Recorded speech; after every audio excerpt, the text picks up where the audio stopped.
Bueno, pues buenos días, pues bienvenidos a todos. Realmente estamos pues muy contentos de tener esta muestra y tener a Luis Miñarro con nosotros, porque realmente fue una idea que surgió ya hace poco más de un año, y a partir de la reinauguración aquí de la Cineteca fue posible concretarla. Creemos que es muy interesante tanto la muestra como tener a Luis aquí, porque cuando uno piensa en un productor de cine, siempre piensa en un señor de traje con un puro, sentado en un escritorio y con una enorme chequera firmando. Y creo, no sé si tiene la chequera, pero la imagen de Luis es totalmente diferente, y su acercamiento al cine también. Entonces eso me parece que es muy interesante. Regularmente la Cineteca no hace retrospectivas de productores. Si no me equivoco, la última que hicimos, curiosamente, fue de Querejeta, que también es otro productor absolutamente excepcional en el panorama del cine, no solo español, sino el cine internacional. Pero bueno, vamos a tener esta retrospectiva a lo largo de prácticamente todo este mes. Son 14 largometrajes, 13 de ellos en 35 milímetros, y una más en DCP. Y vamos a tener también hoy en la inauguración a Luis Miñarro, y mañana va a estar, que ahora les hablará supongo algo más Mario, en el Centro Cultural España a mediodía, y por la noche va a estar aquí con nosotros para dar una charla, para hablar sobre la producción como acto poético, que creo que puede resultar un tema muy atractivo, sobre todo en estos tiempos de que hay todo un cine que pocas veces es beneficiado, digamos, por los resultados de taquilla, ¿no? Yo quiero agradecer a la Embajada de España por el apoyo, y especialmente a Luis y a su productora, que de primer momento estuvieron totalmente disponibles, tanto para facilitar las copias, para venir y para apoyar, lo que hizo que todo este trabajo fuera muy fácil y muy agradable, ¿no? Mario. Sí. Buenos días, gracias por acompañarnos. En primer lugar, en nombre de la Embajada de España, quiero agradecer especialmente a Luis por honrarnos con su presencia en México. Como bien dijo Nelson, es un proyecto que llevábamos soñando desde hace un buen tiempo. Así que Luis, muchas gracias, y también gracias a la Cineteca Nacional y a Nelson por la perseverancia. Tenemos, como bien dijo Nelson, a uno de los productores más atípicos del cine español y, desde mi punto de vista, de los más interesantes. Sus películas, si bien no son éxitos taquilleros, siempre tienen una presencia importantísima en festivales, sobre todo en el festival de cine más importante, que es el de Cannes, donde Luis ya ganó la Palma de Oro con la película que se verá en esta retrospectiva de Apichapón para Setacul, El tío Bon recuerda sus vidas pasadas. Quisiera, pues, aparte de dar las gracias, desearle muchísimo éxito a Luis en las distintas actividades que va a tener aquí en México. Como bien mencionó Nelson, mañana miércoles a las 12 en el Centro Cultural de España va a estar hablando con el realizador Javier Espada de la relación entre productor y director de cine, así que les invitamos a todos a estar allí. Y en la tarde, pues no se pierdan la charla que va a dar de la producción como acto poético.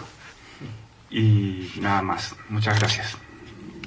Bueno, pues después de tantos agradecimientos, ya no sé qué decir, sinceramente, pero el que se siente realmente honrado soy yo de tener la oportunidad de estar aquí en México, de de poder compartir con ustedes estos momentos, de que puedan tener acceso a ver 14 de las 30 películas que he producido, y de alguna manera me siento muy conectado pues por múltiples razones, empezando porque el hermano mayor de mi madre, o sea, mi tío y padrino en la distancia, marchó durante la Guerra Civil y se instaló en Acapulco, ya falleció, o sea que mi vinculación con México es mucho más que el cine, y que me parece un país maravilloso. Es tan maravilloso que, de alguna manera, pienso que se puede entender muy bien el título de la conferencia de mañana, ¿no? La producción como acto poético, porque México es un país que solo se puede entender desde una perspectiva poética en sí misma, porque nada obedece a la razón al 100%. O sea, siempre hay aspectos desconocidos, aspectos insondables,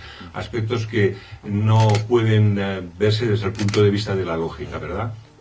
Y creo que es algo parecido a lo que puede resultar la cinematografía que he podido desarrollar durante este tiempo. Yo vengo de un estrato social de clase media española, por lo tanto para mí el acceso al cine podía parecer una quimera de entrada. Siempre estuve vinculado al cine, lógicamente como espectador desde que tenía 4 años, y más adelante pues en la formación de cineclubs, que ya lo habíamos comentado, que eran los cineclubs en la época de los años 60, 70 en España, pues era un foro y un foco de discusión y por tanto de intercambio de ideas. Y después del cineclubismo escribí como joven un par de revistas cinematográficas, y ya de ahí me desconecté del cine para hacer una carrera precisamente en lo contrario, en la publicidad. O sea, me dediqué a producir spots de publicidad. Y la verdad es que me fue bien. Era una época en que producir publicidad daba cierta rentabilidad. Gracias a que me fue bien, pude derivar la productora hacia el cine y cada vez dedicarme más exclusivamente al cine. Ahora la publicidad ha quedado en la retaguardia. Estaría bien que la tuviera más próxima porque era una fuente de recursos económicos, pero bueno, la publicidad ha quedado ahí un poco alejada de mi actividad, y desde hace aproximadamente 15 años pues todo mi esfuerzo se ha centrado en el cine. En estos 15 años he producido o coproducido, ¿verdad?, 30 largometrajes, lo que quiere decir, aunque salga una media de 2 largometrajes al año, no es así. Han habido años en que a lo mejor no he producido un año sí, un año no, pero ya desde el año 2007 la tónica era como estar involucrado en 4 películas al año, lo que es muchísima dedicación para una oficina que en aquel momento éramos solo 5 personas. O sea que ha sido un esfuerzo realmente de un grupo, no solo de mí mismo, de un grupo de gente muy cohesionada que me han ayudado a poder, de alguna manera, realizar mi sueño, ¿no? O sea, hacer el cine que a mí me gustaría ver como espectador.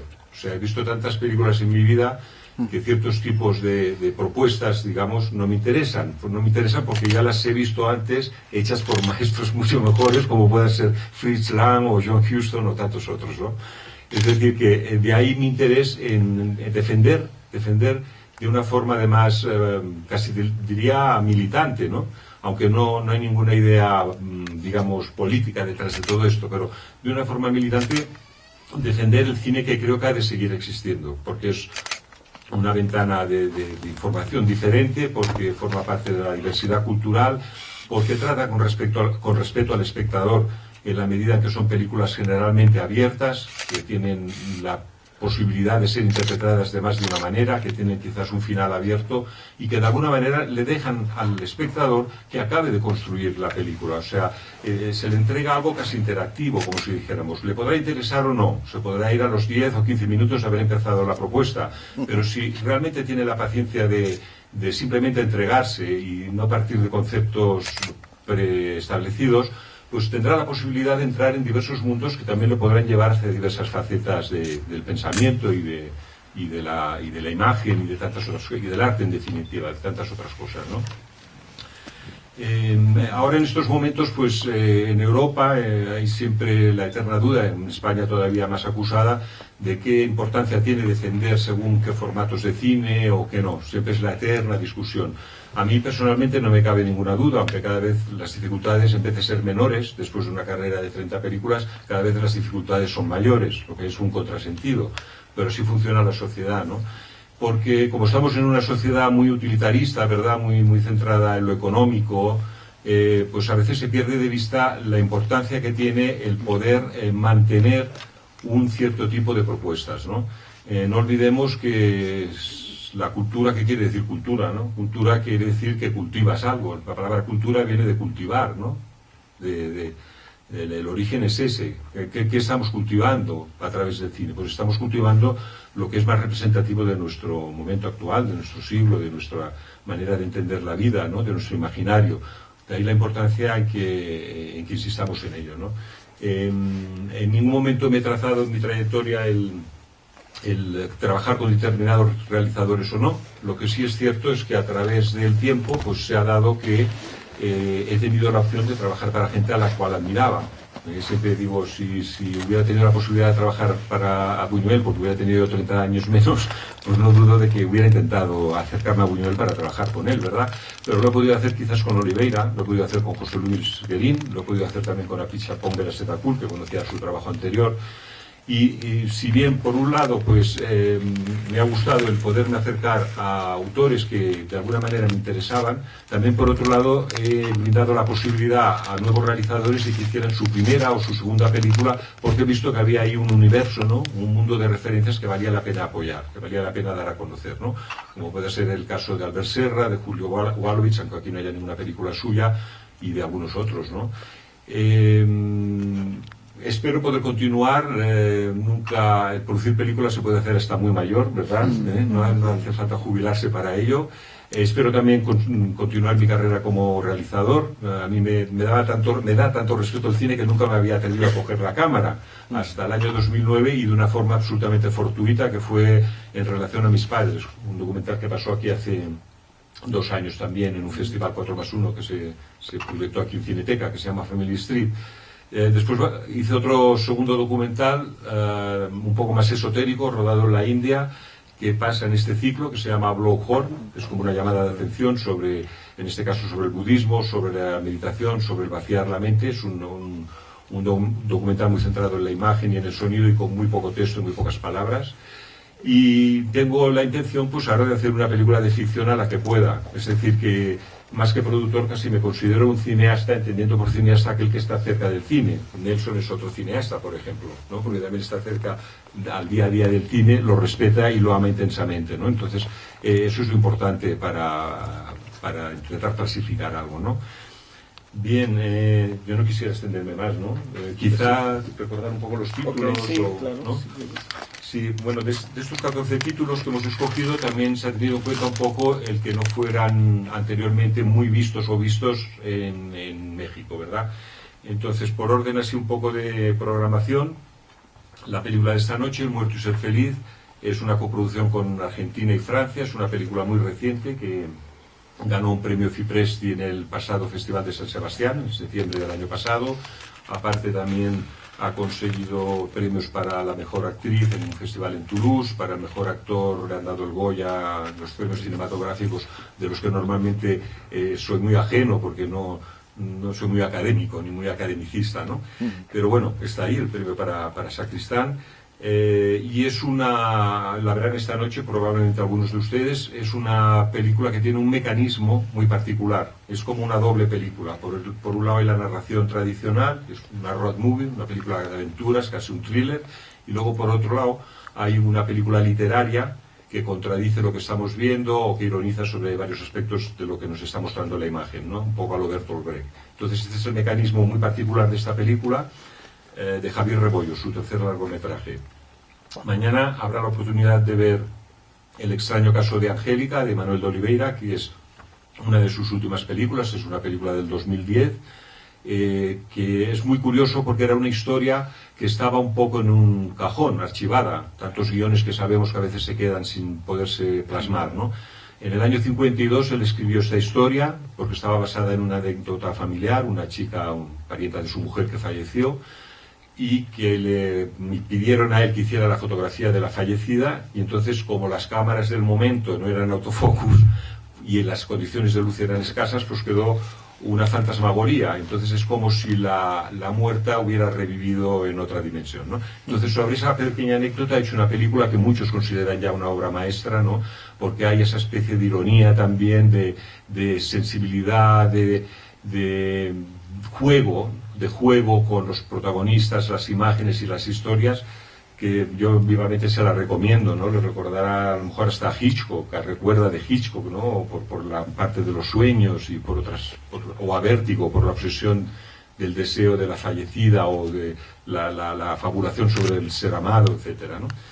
Bien, después a continuación pasan Las manos vacías de Marc Recha, que era su cuarta película, sí, es del año 2003. Marc Recha es un realizador catalán que siempre ha tenido especial sensibilidad por integrar los personajes en un paisaje, o sea, como también ocurre de otra manera muy distinta con Lisandro Alonso, el realizador argentino, que también yo digo que son un poco como chamanes casi, ¿no? Tienen la particularidad de conseguir transmitir ese animismo que tiene a veces el paisaje en relación con los personajes. Las manos vacías fue una película que costó producir porque en un momento determinado el productor francés se quería retirar del tema, no tenía los recursos, pero al final la conseguimos hacer. Es una coproducción con Francia, con actores conocidos como Eduardo Noriega, Olivier Gourmet, con duración un poco excesiva, para mi gusto, 2 horas 20 minutos, podría haber durado 2 horas perfectamente. Algún día se habrá de hablar del Producer's Cut, exacto, no del Director's Cut, sino del Producer's Cut, ¿no? Porque yo realmente hubiera suprimido algunos personajes de esa película y no hubiera pasado nada, pero bueno, ahí está, y hay que respetar siempre la posición del artista, del director, y dejarle, dentro de una medida razonable, dejarle hacer su propuesta, ¿no? Bien, después tenemos Honor de Caballería. Honor de Caballería es una película muy singular, es la portada del programa. Es la película que ha lanzado Albert Serra, un director, digamos, muy marginal, pero un poco de culto, ¿no? Dentro de, digamos que ahora comentábamos sobre un realizador mexicano que también trabaja así en los márgenes, pero que a lo mejor un día será considerado de culto, como es Hermosillo, simplemente por lo ajeno a la industria, ¿verdad? Por su particular visión del cine.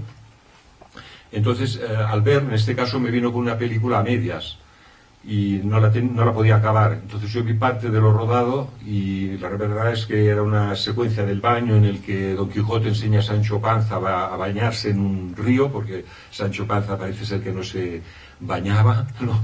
Y entonces a partir de ahí vi que había tanta emoción en esa situación que le ayudé a acabar la película, a filmar lo que faltaba, a hacer todo el montaje de imagen y sonido y a llevarlo de la mano a Cannes, donde afortunadamente escogieron la película para la quincena de realizadores, y a partir de ese momento ya Albert Serra pues es un personaje dentro de un circuito minoritario, pero no deja de ser un personaje, ¿no? Después hay una película a la que le tengo especial afecto, sobre todo porque son muy queridos mis amigos con los que participé. La película es uruguayo-argentino-española, se llama La Cáscara, y es una fabulación también muy irónica sobre el mundo de la publicidad, precisamente, y de lo insostenible que es pues esa especie de dinámica que se genera en las agencias de publicidad, el creativo, el director de arte, que parece que estén inventando la Capilla Sixtina y en el fondo están haciendo un antigripal, ¿no? Un anuncio. Pero también es una película que, como Uruguay también es otro país mágico y extraño como pueda ser México, pero por otras características, ¿verdad? También es una película que le tengo especial afecto, no solo porque haya trabajado en publicidad, y en eso es muy fiel y recoge muy bien el mundo de la publicidad, realmente lo transmite muy bien a través de la película, sino por esa especie de alma también especial que está en Uruguay, que de alguna manera queda siempre plasmada en el cine que sale de ese país, ¿verdad? Es una película del 2005, La Cáscara. Después tenemos La ciudad de Silvia, de José Luis Guerín, un autor ya más conocido, muy famoso sobre todo por su anterior proyecto que se llamaba En construcción, del año 2000, que era tenor de los cambios, digamos, en la ciudad de Barcelona, ¿no? Los cambios urbanísticos que tanto cambiaron también la perspectiva de ciertas personas, ¿no? Bueno, La ciudad de Silvia es una película, por ejemplo, que parece imposible de poder llevar a cabo como productor, porque cuando me vino a explicar el proyecto era simplemente 2 hojitas en la que explicaba que alguien perseguía a una chica que pensaba que había encontrado 4 años antes en una ciudad que era Estrasburgo, que era la ciudad donde había vivido Goethe. Dices, bueno, claro, con esto, ¿cómo voy a levantar la financiación? Pero al final lo conseguimos. Habían unas imágenes fotografiadas en blanco y negro. Entonces armamos un especial guión, digamos, entre las imágenes en blanco y negro, el texto y anécdotas de cosas, digamos, que luego tenían que aparecer en la película, como referencias a pinturas, a cuadros, etcétera. Y con esto al final conseguí levantar la financiación un proyecto nada fácil de llevar a cabo en principio. Luego es una película muy minimalista, pero muy bella, porque están muy bien recreadas las atmósferas y sobre todo es muy interesante porque el sonido narra tanto como la imagen, que es algo que a veces descuidamos, ¿no? La capacidad del sonido en un largometraje de narrar la historia en sí misma sin casi recurrir a las imágenes. Tanto es así que hubo una japonesa que nos solicitó que le enviáramos la banda sonora porque lo que quería era oír la película sin verla. Porque la película, oyéndola, con las músicas, los sonidos, la botella que va de un lado al otro del fotograma y que por tanto te está marcando el pasaje a otra situación, pues ya era suficientemente potente, ¿no? Que es algo que hay que tener en cuenta. Estamos en lenguaje audiovisual, ¿no? Son las dos cosas cuentan. Después, bueno, Liverpool, que es una película de la que hablé, Lisandro Alonso, cuarta película, un realizador argentino marginal, pero con una personalidad absolutamente propia, que diría que además ha sido muy reutilizado por mucho cine latinoamericano. O sea, otras películas han nacido un poco de la manera de Lisandro Alonso de hacer cine. Muchas películas, diría, de jóvenes realizadores. Después está otra película de Oliveira, otro juego, Excentricidades de una joven rubia, el documental personal que les hablé de la India, Blojor, Aita, una película, bueno, hecha desde Cataluña, pero vasca, porque el realizador es vasco y está hablada en euskera y castellano. Aita es una película que les recomiendo vivamente porque es digamos que conecta con la fantasmagoría que es el cine en sí mismo, ¿no? ¿Qué es el cine? El cine es imagen, el cine son luces y sombras, en definitiva. Así nació el cine, luces y sombras. Y esta película abunda en eso, en el estudio de los espacios, de las luces y de las sombras, y luego del cine como un personaje más que interrumpe la pequeña historia que nos cuenta, ¿no? Casi es eso que muchos dirían por calificar como una película pues experimental, ¿no? Pero no es una película experimental en sí mismo. O sea, explica una historia y además habla de las cosas ocultas que en el País Vasco se meten debajo de la alfombra y de las que quizás no se quiere mucho hablar y que están muy conectadas con la familia, ¿no? Esta película ganó el primer premio en el FICUNAM, sí, aquí en México. Después La Mosquitera, que es una de las películas más ligeras que he producido, es una película más de actores, de diálogos, con muy buen guión. Aquí sí que me centré en el guión para llevar a cabo esta película. Y es un divertimento, es una comedia negra muy inteligente y muy salvaje también, muy ácida. Después tenemos La leyenda del tío Bumi, que es una película que ustedes sobradamente conocen, que se alzó en el 2010 con la Palma de Oro en el Festival de Cannes, que está coproducida entre 5 países, un poco de cada uno pues conseguimos llevarla a cabo, realizador tailandés. La lapidación de Saint Etienne, una película que acaba de pasar en el Festival de Cine en Guadalajara y que estuvo también antes en Carlo Vivari, que es una visión más pesimista, si uno quiere, sobre el momento actual en que se encuentra cierta gente mayor, un poco abandonados de la familia, que tienen que pasar sus últimos días en condiciones un poco excesivas, ¿no? Y después, para finalizar, una película muy poética que se llama Quirimuño, quiere decir remolino, es una coproducción con Brasil de 2 nuevos realizadores que habían hecho estupendos cortometrajes y también vídeos de arte para los museos, que se llaman Elvecio Marins y Clarisa Campolina, y que es una pequeña historia que de alguna manera demuestra cómo no hay edad para vivir, ¿verdad? Es una mujer que al llegar a los 81 años fallece su marido y ahí reinicia una nueva etapa de su vida. Entonces son películas, como les decía al principio, que tienen muchas facetas, muchas puertas abiertas, muy cuidadas siempre desde el punto de vista de la imagen, o sea, verán siempre que hay un trabajo muy depurado en ellas, y que bueno, que para mí es un honor que estén aquí y que espero las puedan disfrutar al máximo. Muchas gracias por su atención. ¿Alguna pregunta? Cualquier consulta que quieran hacer, cualquier duda que tengan, aquí estamos. ¿Ha habido algún proyecto suyo que no haya podido llevar a cabo? Sí, también es cierto. Pasa eso. Hay veces pues me han llegado guiones muy interesantes, como de un realizador que se llama Eugene Green, de Raya Martin, también un realizador filipino, y por determinadas posibilidades pues no han podido ser llevados a cabo, por determinadas desventajas no han podido cuajar, pero las desventajas han sido siempre un problema financiero. Por ejemplo, la película, ya que usted toca el tema, la película de Oliveira, Excentricidades de una chica rubia, entonces Manuel de Oliveira tenía 100 años, era el 2008 o 2009, me costó mucho conseguir la financiación en España, ¿no? Porque a pesar de que era alguien conocido, que le había dado el rey aquí, creo, en Ciudad de México, claro, un premio junto a Ripstein, a pesar de, etcétera, etcétera, de la unidad teórica de los pueblos de la península ibérica, de Portugal y España, y lo poco acercados que estamos, ¿no? Los separados que estamos, uno mirando al Atlántico y el otro mirando al Mediterráneo, ¿verdad? Estamos de espaldas con Portugal. A pesar de todo eso, pues no hubo manera. Intenté incluso, bueno, le envié una carta al rey de España. El rey de España me dijo que me remitía al ministro de Cultura. El ministro de Cultura me dijo que me remitía al director general de cinematografía, entonces Fernando Lara, porque claro, ya habían unas ayudas establecidas para el cine. Digo, sí, pero yo no puedo esperar a las ayudas, no puedo esperar a que ustedes me den dinero dentro de 2 años, porque este señor puede haberse muerto en el proceso, tiene 100 años. Entonces ya desesperadamente intenté conseguir dinero de la baronesa Thyssen, porque me dije, si esta señora colecciona arte, cuadros, pinturas, ¿no? Pues también puede coleccionar una película. Ya pondremos en la portada, en la cabecera de la película, su nombre, la baronesa Thyssen presenta, pero tampoco hubo manera, no conseguí nada. Y al final convencí a la televisión de Cataluña por el hecho de que era una ocasión. O sea, me dijeron, esta sí, pero no nos traigas más películas de este señor. Esta sí porque se da la circunstancia de que cumple 100 años. Y bueno, gracias a eso y a unos pocos recursos propios, pues pude participarla con un productor portugués-francés. Y la pudimos hacer. También he de decir que fue una argucia muy hábil de Oliveira, porque él pretendía hacer antes El extraño caso de Angélica. Y sabía que si hacíamos antes los productores El extraño caso de Angélica, después, chao, porque era la película deseada. En cambio esta nos la coló antes, nos la coló antes, dijo, no, ahora tengo esta preparada, tenemos que hacer esta, luego ya haremos a continuación Angélica.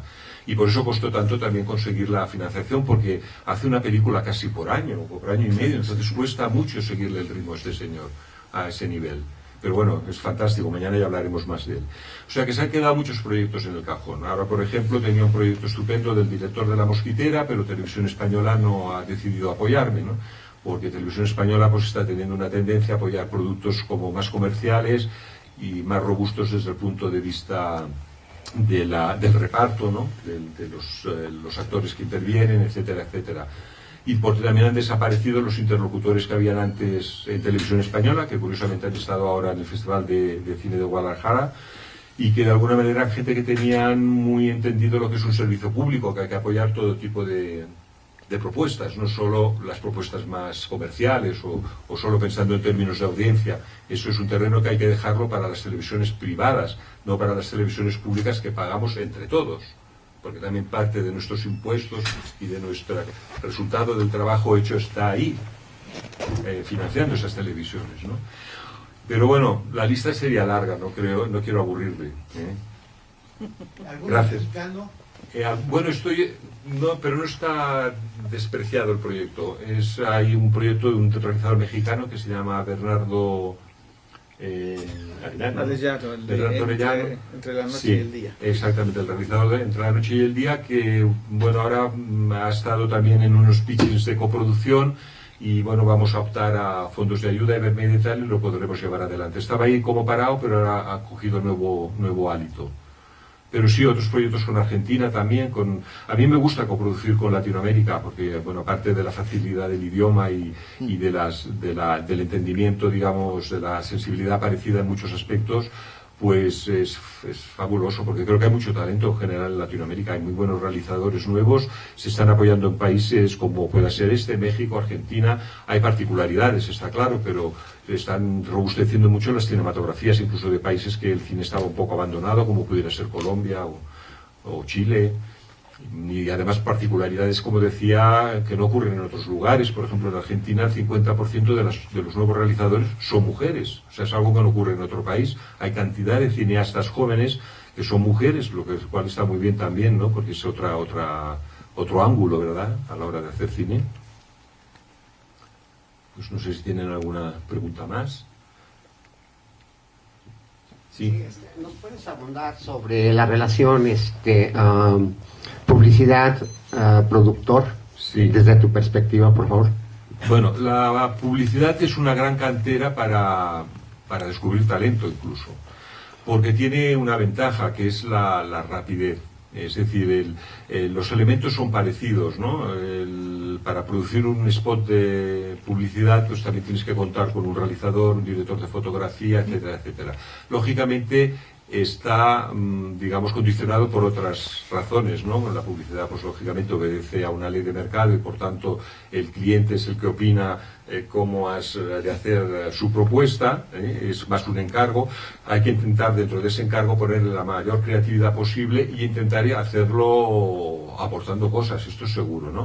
Pero también es fungible, o sea, es una cosa que tú acabas de hacer un spot, cumple su función, aparece 2 meses en la televisión, o un año incluso si se quiere, y después esa pieza desaparece, no sirve para nada. Yo digo que es como un Kleenex, ¿no? En cambio el cine es como un pañuelo que lo llevas en el bolsillo, lleno de mocos muchas veces, lo tienes que lavar a menudo, pero es un pañuelo, sí, porque una película nunca se acaba, te vienen las consecuencias de tu trabajo hecho 2, 10 y 20 años más tarde te pueden venir, ¿verdad? No fenece, una película siempre está ahí, esa es la gran ventaja del cine, ¿no? Pero el afrontar un spot a la hora de realizarlo es parecido con un equipo mínimo. Y entonces esto da a muchos realizadores una gran agilidad y una gran capacidad de narrar, a lo mejor en 30 segundos, de narrar una pequeña historia en 30 segundos, aunque seas casi siempre con el truco del montaje, que es algo que a mí no me gusta cuando es al revés, cuando se mira desde el punto de vista de la cinematografía, que requiere su tiempo, ¿no? Para poder entrar en el alma de la situación, ¿no? He trabajado con realizadores que antes han estado en el campo de la publicidad. De hecho, la empresa la iniciamos con una realizadora hoy muy conocida, que es Isabel Coixet, con la que hice su segundo largometraje, Cosas que nunca te dije. Ella ha seguido su carrera cinematográfica y también de publicidad, y yo la mía, porque tenemos ángulos diferentes de ver el cine, ¿verdad? Pero, por ejemplo, ella se formó haciendo spots de publicidad, en cambio es una realizadora estupenda, muy bien considerada internacionalmente. Y luego pasa al revés, que hay realizadores cinematográficos que intentan hacer publicidad. Y esto es más difícil, porque ahí no controlan a veces los tiempos, ¿no? Por ejemplo, incluso Víctor Erice, de vez en cuando ha hecho publicidad. Woody Allen ha hecho alguna vez publicidad.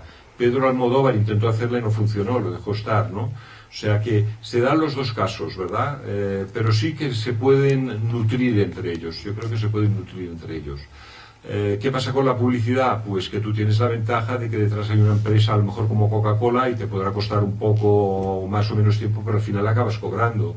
¿Y qué pasa con el cine? Que nunca cobras, que nunca te llega el dinero porque la sala de cine no paga al distribuidor, el distribuidor no paga al sales agents, el sales agents no paga al productor. O sea, la producción de cine es siempre la peor parte del pastel. Esto lo han de tener claro. Si aquí hubiera alguien que quisiera estudiar cine o establecerse en la industria del cine, que sepa que la producción es lo peor, porque tienes todos los marrones y pocos agradecidos. Bueno, hoy, por ejemplo, yo tengo aquí la gran satisfacción de poder estar con ustedes, pero no es lo habitual para los productores, como Nelson decía, ¿no? Entonces, es un trabajo muy oscuro en el sentido de muy en la retaguardia y a la vez muy ingrato, el de la producción cinematográfica. A menos que tenga uno la posibilidad de ser productor, distribuidor y exhibidor en la misma empresa, como pasa en algunos casos. Porque entonces controlas toda la operación y entonces ya aquí ya no te pueden dar gato por liebre. Pero el cine, que es una industria con tanto glamour, que mueve tantísimo dinero, con tanta importancia internacional, que de forma tan patente ayuda a construir la imagen de los países incluso, ¿no? Miremos Francia, ¿no? La imagen que se dimana de Francia a través del cine francés, pues a pesar de todo eso, honestamente, no es una industria saneada. Quizás sea una industria saneada y tampoco en Estados Unidos, que ya se hace una película obedeciendo un plan de marketing internacional que se va a vender en 60 territorios y que ya tienen la recuperación estudiada. Pero en el cine más artístico, esté hecho en México, esté hecho en España, en donde sea, en Japón incluso, es muy difícil rentabilizarlo a priori. Siempre es una lotería. Y siempre una película que te vaya bien ayuda a otra que no te ha ido bien. Pero no, aquí volvemos al contexto de lo mágico. No hay nada determinado. Sí. En España hace pocos años, cualquier inversión hecha por mujeres, y sobre todo si las mujeres participaban dentro del negocio, había subvenciones incluso desde el punto de vista de bajarle los impuestos al mismo negocio. ¿Eso pasa también en la producción, pasó también en la producción cinematográfica? Sí, hay las ayudas previas a, por ejemplo, a realizadores, antes también a guión, que ahora no se han mantenido por la situación de crisis financiera y tal, ¿no? Pero hay ayudas, habían ayudas al guión y ahora siguen habiendo ayudas a la realización y al equipo, en el que si hay un margen de equilibrio entre mujeres y hombres, está más primado, digamos. Y si por ejemplo, es una realizadora o una guionista o una directora de fotografía, cuenta más a la hora de conseguir los puntos para que ese proyecto vaya adelante. O sea, sí está incentivado. Esto se hizo en la anterior legislatura, durante el gobierno socialista, en que la ministra de Cultura era una mujer, curiosamente, Ángeles González Silde, que se dio esa particularidad. Ahora esas ayudas han sido reducidas a menos del 50% en la situación actual. Se mantiene la prioridad de privilegiar, por decirlo así, la igualdad de género, pero claro, es que hay ni para la mitad de las películas que los organismos oficiales facilitaban. A otro nivel, como puede ser el compra de derechos de las televisiones públicas también tienen en cuenta favorecer que sea una realizadora, la del proyecto, las privadas no. Las privadas miran otros objetivos, como pueden ser simplemente los índices de audiencia en películas como las que hay aquí actualmente, Lo Imposible, ¿verdad? Que hay una televisión pública española detrás, Telecinco, o en películas así, ¿no? O sea, se miran otros objetivos. ¿Nos puedes comentar el nombre de algún productor español que tú distingas? Lo ha dicho hace un momento Nelson. El mejor productor, a mi entender, que ha habido en España es Elías Querejeta, un productor vasco afincado en Madrid, que tuvo el coraje de producir todo lo que se llamó en los años 60 el nuevo cine español, es decir, Carlos Saura, Víctor Erice, Angelino Fons, todos los muchos de ellos desaparecidos, ¿no? Pero todo el cine que de alguna forma un poco esotérica, diría, ¿no? Hablaba de la realidad española entre líneas, ¿no? A través de historias paralelas. Películas tan importantes como La caza, de Saura, como El sur o El espíritu de la colmena, de Víctor Erice, El desencanto, la primera de Jaime Chávarri, la primera película de León de Aranoa, que se llamaba Familia, etcétera, etcétera, Los lunes al sol, en fin, muchas películas importantes del cine español. Es el productor más importante que ha habido. ¿Qué ocurre? Que ahora, desafortunadamente, pues no sé por qué razones, ha tenido que cerrar su empresa. Tiene una hija, por cierto, que es realizadora, Gracia Querejeta, pero ha tenido que cerrar su empresa y ha tenido que vender todo ese fondo fílmico, o fondo editorial, según como le queramos llamar, ¿no? Pero todo ese fondo fílmico a otro productor en Madrid, que a la vez pues podrá reutilizar sus películas con derechos de explotación en televisiones, ¿no? Pero la realidad es que el pobre hombre ha dejado de hacer cine, pero claro, yo creo que habrá hecho Querejeta pues más de 80 películas. Este es un productor a distinguir en España de una forma clarísima. Después hay otro productor muy interesante, no tanto por su volumen, sino por la gente con la que ha trabajado, que es Paulo Branco, aunque él es portugués y vive entre París y Lisboa. Paulo Branco es un productor más discutido, le llaman el pirata Charmán, no sé por qué razones, pero lo cierto es que ha trabajado con gente como Raúl Ruiz, como Oliveira, con Wim Wenders, con Monteiro. Películas muy importantes, muy en la línea de lo que yo hago también, ¿no? O sea, me identifico mucho con su manera de entender el cine, sí. Después está en Inglaterra, bueno, tendría que irme fuera de España ya para decirle más productores. En Argentina le diría Hernán Musalupi, o sea, por suerte no estoy solo, ¿no? Hay, por ejemplo, todos los que hemos colaborado para la película de Apichapón, ¿no? El tío Bumí, pues somos gente que participan de la misma idea de entender el cine. Aquí. Sí. Hoy en día que parece haber una tendencia medio siniestra de cine comercial disfrazarlo de independiente, y muchas películas que inician con una propuesta independiente terminan cediendo a los intereses comerciales. ¿Qué tendría que conservar desde su punto de vista como productor una película para seguirse considerando de autor o independiente? Bueno, es amplia la pregunta, es muy interesante, muy amplia. Hay varias maneras. Yo diría que hay una que es clarísimo que va a condicionar el que la película pueda parecer independiente, pero que en realidad no lo sea, que es la participación de las televisoras. O sea, en la medida en que una televisión va a entrar en un proyecto de este tipo, va a condicionarlo. Porque me ha pasado, y nos ha pasado a todos, va a decir, esta secuencia es demasiado oscura, la has de quitar. O no puedes rodar de noche sin luz artificial que lo resalte, o por qué no hay más primeros planos, no planos secuencia, porque luego en el formato del televisor se va a ver mal. O sea, ¿y por qué no trabajas con esta actriz? Yo quiero que esté pues Penélope Cruz o que esté Maribel Verdú, no la que tú me propones. O sea que las televisiones indiscutiblemente van a condicionar la propuesta. Entonces hay que tener la suficiente capacidad, cuando una televisión participe de una forma muy intensa en una producción, de saber cómo negociar con ellos para de alguna manera colarla, sinceramente, colarla. Pero entonces ese producto va a ser discutible si es una película realmente independiente de autor o es una película condicionada por la parte financiera que ha habido dentro, ¿no? En definitiva, al final una película de autor sería la que si nos vamos al extremo, sería la que se hace uno mismo.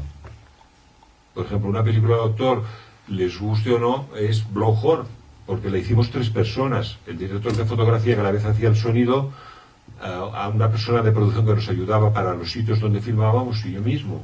O sea, 3 personas. Eso sería en esencia pues una película absolutamente independiente y de autor, de alguna forma.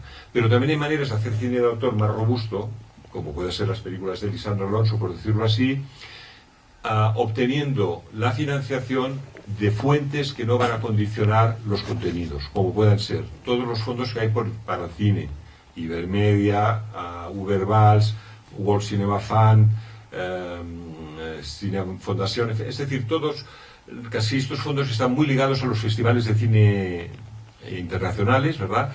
Y son ayudas que sirven para acabar de financiar una película, ¿verdad?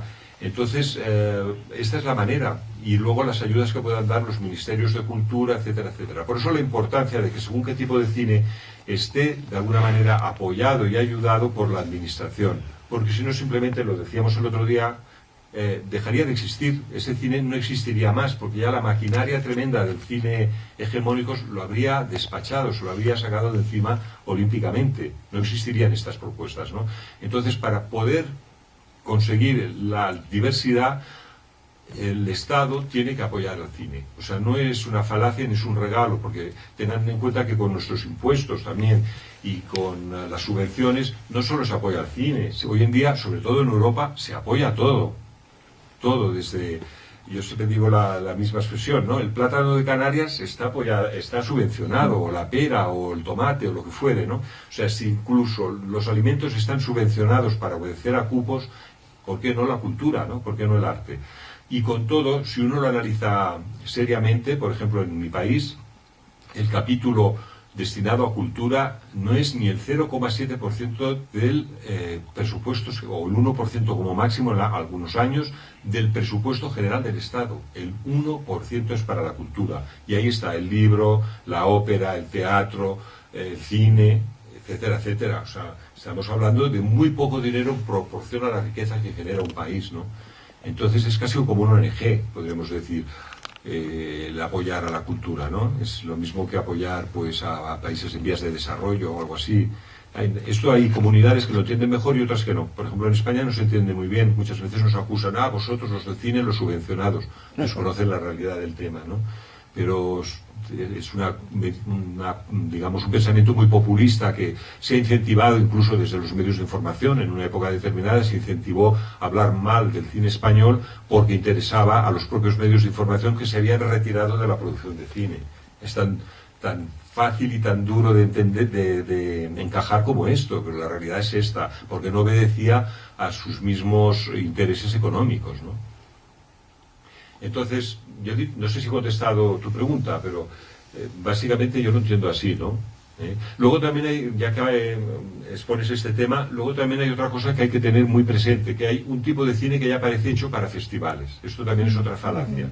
Hay un tipo de lenguaje cinematográfico minimalista, con gente de la calle, que tal, que cual, que son películas ya que casi están construyendo en sí mismas un nuevo estilo cinematográfico, que es el estilo que sirva para los festivales de cine. Esto también es algo que hay que tener en cuenta, que no era así hace unos años, pero ya digamos, a tenor de la gran cantidad de festivales de cine que hay por el mundo y de que son propuestas más fáciles de financiar, pues también se está generando un formato, digamos, que no lo podemos llamar industrial ese formato, pero ya lo podemos llamar casi formato festivalero, ¿no? Por decirlo así. También es algo que hay que tener presente, ¿no? Sí. ¿Alguna otra pregunta? Si no, pues muchas gracias por venir. Gracias, Luis. Gracias.